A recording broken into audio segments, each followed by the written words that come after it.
everyone, Heidi here from Rain Country. God is good all the time. This next one I'm going to talk about is making your own homemade frou-frou coffees or fancy coffees. I found out that apparently frou-frou is also the name of a Disney character, which I don't want people thinking I'm talking about whatever that is. One of the points I'm often bringing up when I'm talking about saving money and learning how to cut costs. I remember back in the day, and it wasn't that long ago, when everybody made their own coffee. That's just the way it was. There were no such thing as coffee stands on every corner. In fact, I vaguely remember when suddenly coffee stands became a big thing. And they still are a big thing, yet they're getting progressively more expensive. And so I think it was last week I was talking about it, and I was exaggerating, or I thought I was, saying something like them being like $10 to $15. And I really believed I was using hyperbole until I was listening to this video, this guy that does a lot of financial stuff.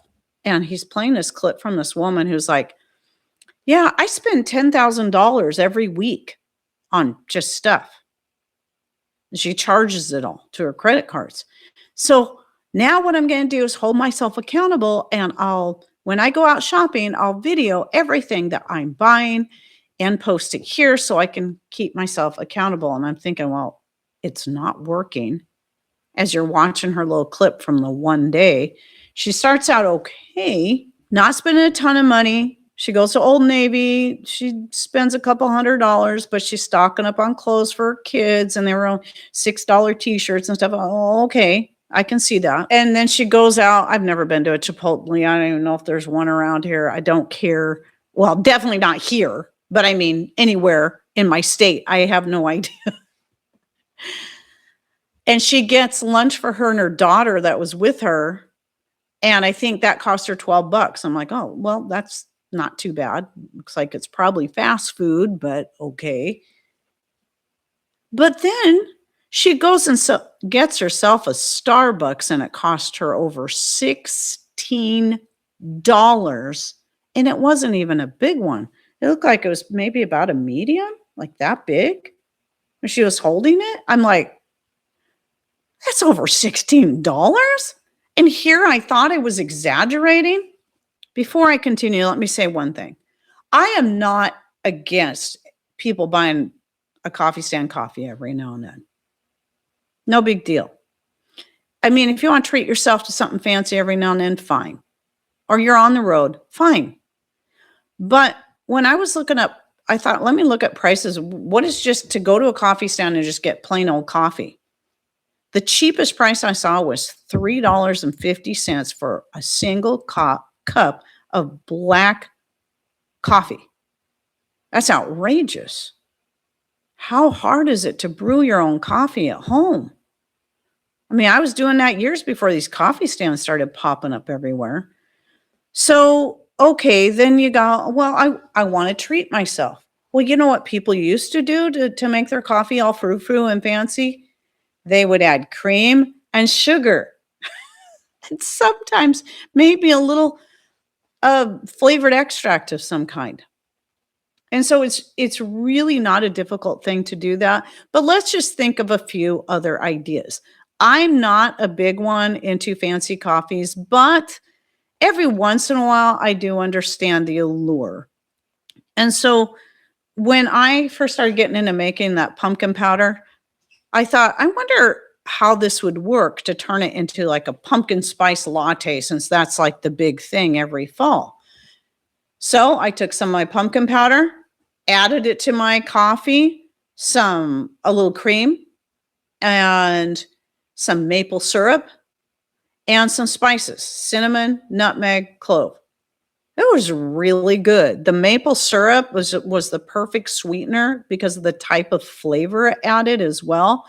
And it was super easy. Now, one thing you got to keep in mind when you're adding loose spices like that, you might end up with it kind of building up at the bottom of the mug. It doesn't really dissolve into the coffee. And so this is why people may prefer syrups and whatnot. I personally don't mind, but one of the things I was thinking of is if you had a stick blender, You could make that, just zip, just stick blend it, then pour it in your cup. Use a regular blender that will help blend everything good, maybe even froth it up for you if you like it that way after you add the heavy whipping cream.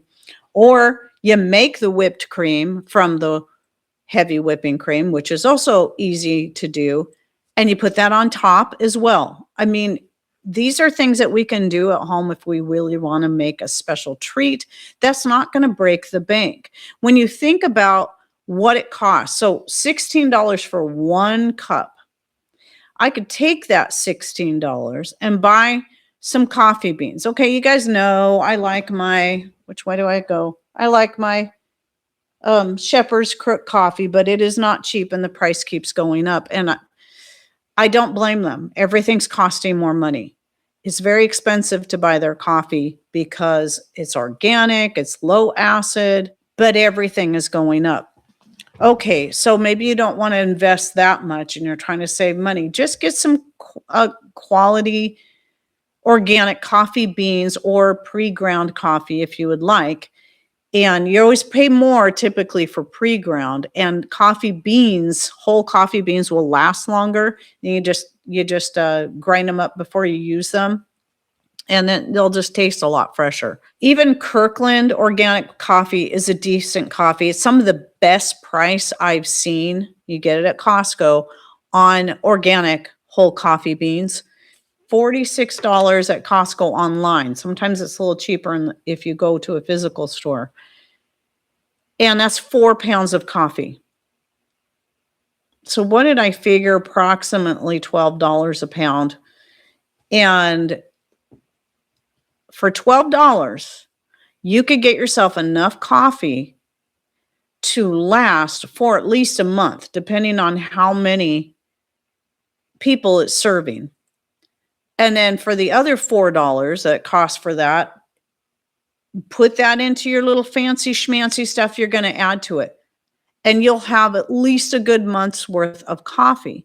Now, I wanted to read off a few of the ideas I wrote down. And what I'm hoping that people in the chat and people in comments down below will do is share some other really great ideas of ways that you can fancy up your own coffee that doesn't mean having to also run out and buy the fancy coffee syrups.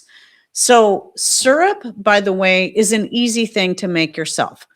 And you can keep it clear. You can have pieces in it. Like when I make like berry syrups, raspberry, blackberry, it's usually whole fruit that's been cooked into a syrup form. But obviously you can strain it out and have a nice clear syrup with no pieces in it. Those can be used both as flavoring and as sweetener. Right here is a really good one in coffee. This is my homemade spruce tip syrup.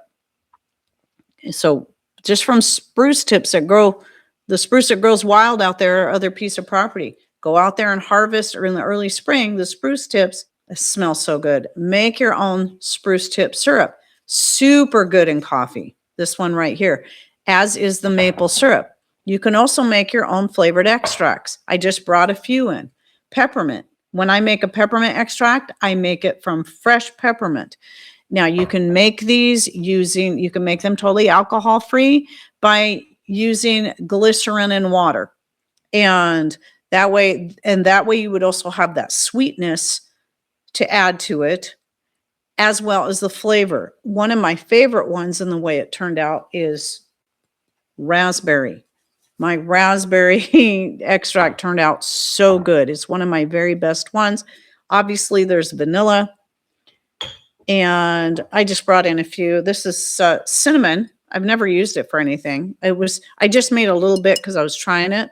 If you don't want to do extracts, again, make a syrup. I was reading somewhere where people were making syrup, like cinnamon syrup. So that wouldn't be something you'd have to extract for a couple months. You would just make it. Typically, it's going to involve using sugar, good cane sugar, like organic blonde cane sugar. I usually get mine from Costco. You can get it from Azure Standard. Water, and then whatever thing you want to add to it for flavor. Whether it be the spruce tips, cinnamon sticks, or even just cinnamon powder, ground cinnamon. preferably Ceylon, I think is going to be the best in this case. Any flavor that you want. I've even made a chocolate extract, by the way, using cacao nibs and then extracting it. And that turned out really good too. And then you could get your chocolate flavor. You could add the peppermint extract and have a chocolate mint latte or whatever fancy drink. And so it doesn't have to break the bank if you want to treat yourself, but you want a way that's not only more natural and healthy, but it's going to save you a lot of money. Is it going to be a little extra work? Yeah, but not that much. Especially if you, let's say you got your raspberries coming in, you got your blackberries coming in, you got your whatever's coming in, and you're making your syrups. Peach is another one. Peach syrup. I like making a peach syrup every so often, or rhubarb. Or, oh, I've made peach rhubarb syrup before. And these can be added to your coffees for the flavor and the sweetener. So you're getting both of those at once. And then just all you need is whipping cream, or even half and half if you don't want it that rich. And it's so easy. And, just like the pumpkin spice, I do that maybe once a year. I'll make one of those. And it's really good. It's simple and it's good. I do have to say, though, if you're going to add your ground, I knew I was going to say something else about the Ceylon cinnamon.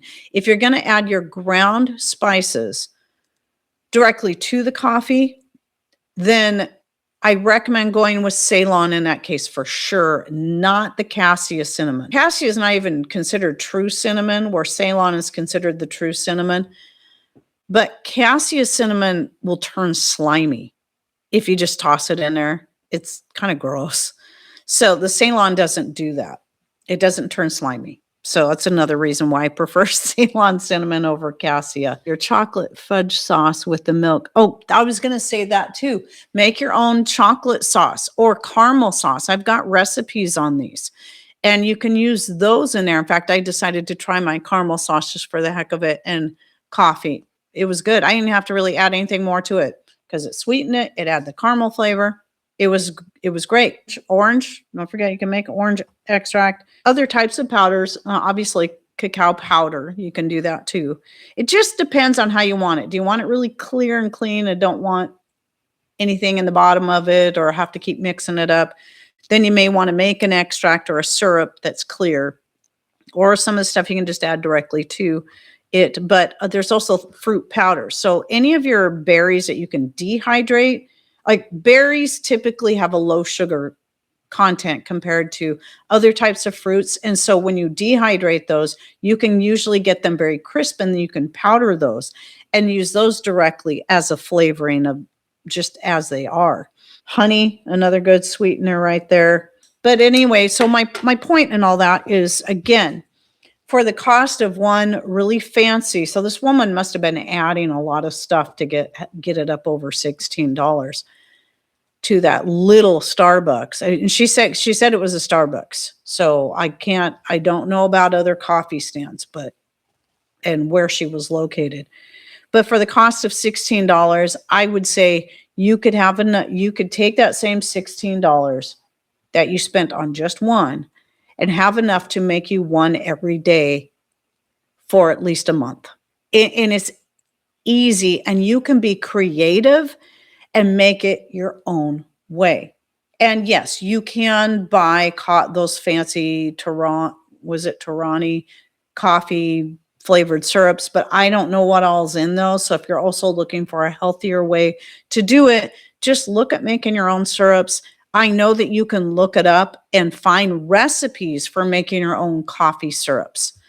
So yeah, I mean, if I was really big into all the fancy schmancy coffees, then I would get more serious into making that stuff. Every now and then I just try something for the heck of it, but it's just not an important thing to me personally. But yeah, again, there's nothing wrong with treating yourself, but to do it every day at that cost when you're in extreme amount of credit card debt already is insane, in my personal opinion.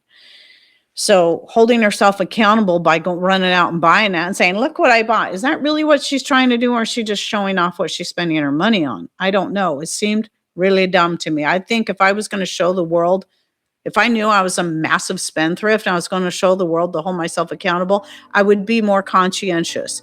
Like, okay, maybe the great finds at Old Navy, $6 t-shirts for your boys, and we know how boys are with their clothes. Well, not just boys. Rowan, my granddaughter, she doesn't necessarily get holes in her clothes, but she's messy. She's stains her clothes badly all the time. I hope you all have a great week. Thanks for coming in. As always, just enjoy our time together and take care and God bless.